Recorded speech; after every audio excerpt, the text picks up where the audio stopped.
not a home. Lately you've changed my life, and it just ain't right. So I love you, I feel alone. Why don't you love me the way that you used to? Tell me your love has not disappeared. I wanna know. All that I am is a broken heart when your love isn't here. Your love ain't here.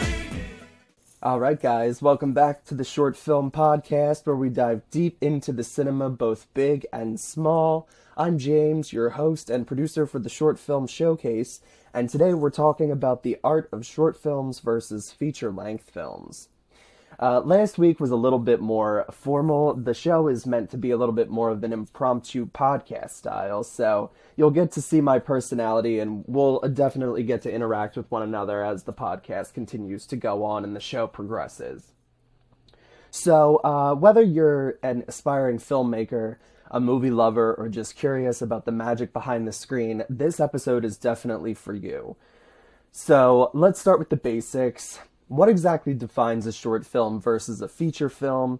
A short film typically runs under 40 minutes, while a feature film is anything over that, but it's not just about runtime, it's about storytelling approach, pacing, and audience engagement, that kind of thing.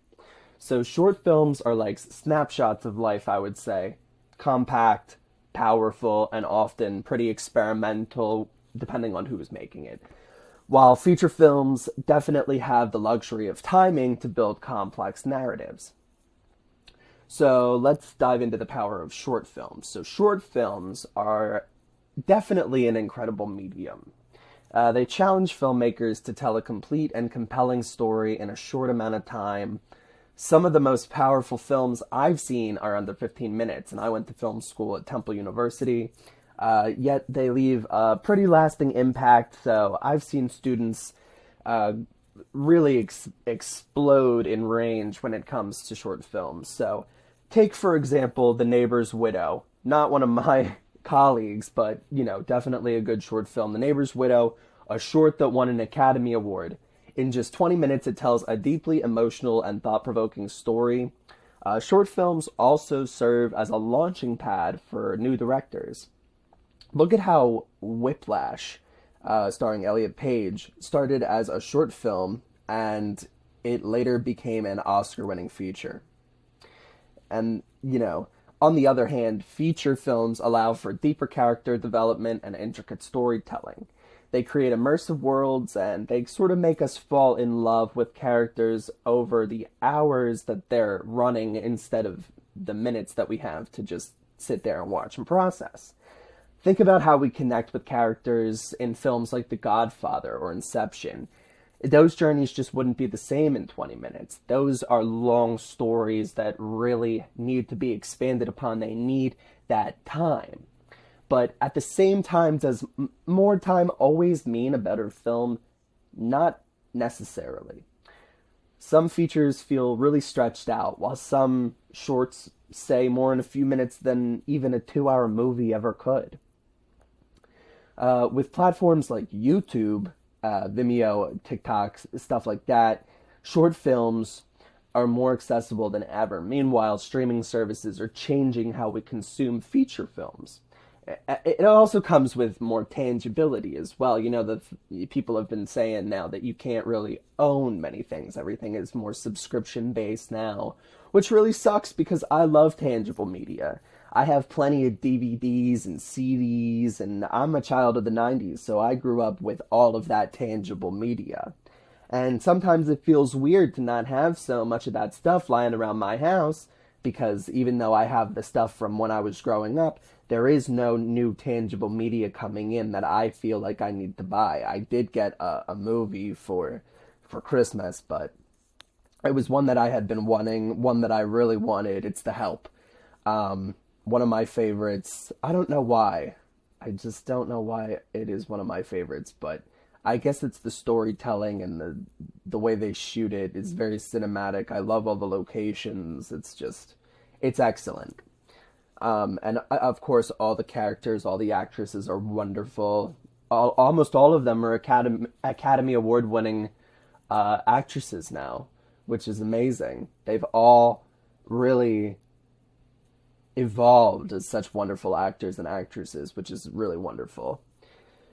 Meanwhile, streaming services are changing how we consume feature films. The rise of indie films on Netflix and Amazon has blurred the lines between theatrical and digital releases. So where does that really leave filmmakers today? Are short films the feature, or will feature-length films always dominate? I'd love to hear you guys' thoughts. Hit me up on social media, definitely, and give me what you think. Let's talk about some must-watch short films that have made an impact, from Pixar's Bao, which captured deep emotions in just a few minutes, to La Jetée, or La Jite, I'm sorry, which inspired 12 Monkeys.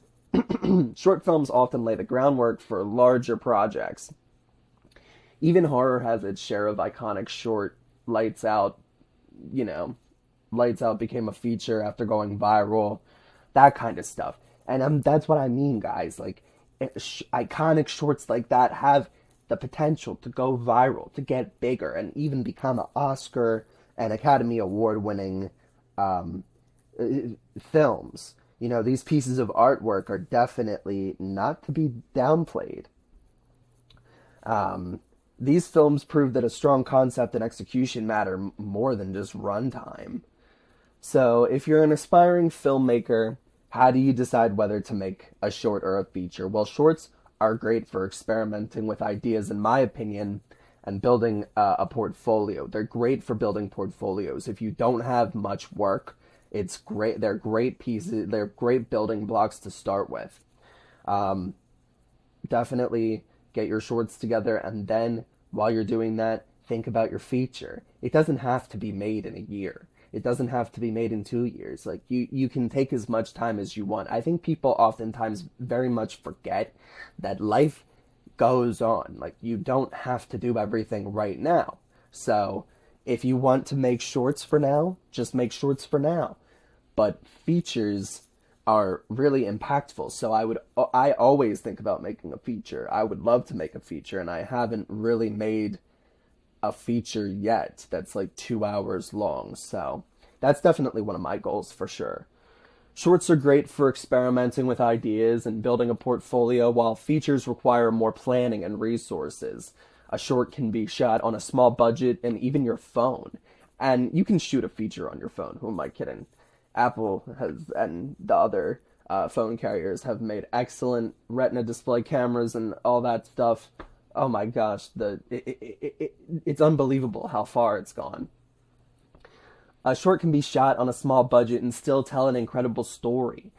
Just focus on strong visuals. You have to really compartmentalize your elements. Really flesh those out. Character development is a big thing, and a clear narrative is most important. Meanwhile, features demand a broader structure, subplots, and character arcs that evolve over time.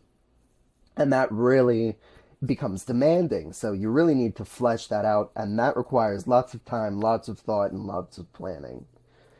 Before we wrap up, here's something to think about. If you had to tell a story in just 10 minutes, what would it be? Short or long, storytelling is what drives us as creators and movie lovers. Thanks for tuning in to the Short Film Podcast today, everyone. Don't forget to subscribe, leave a review, and follow me on social media.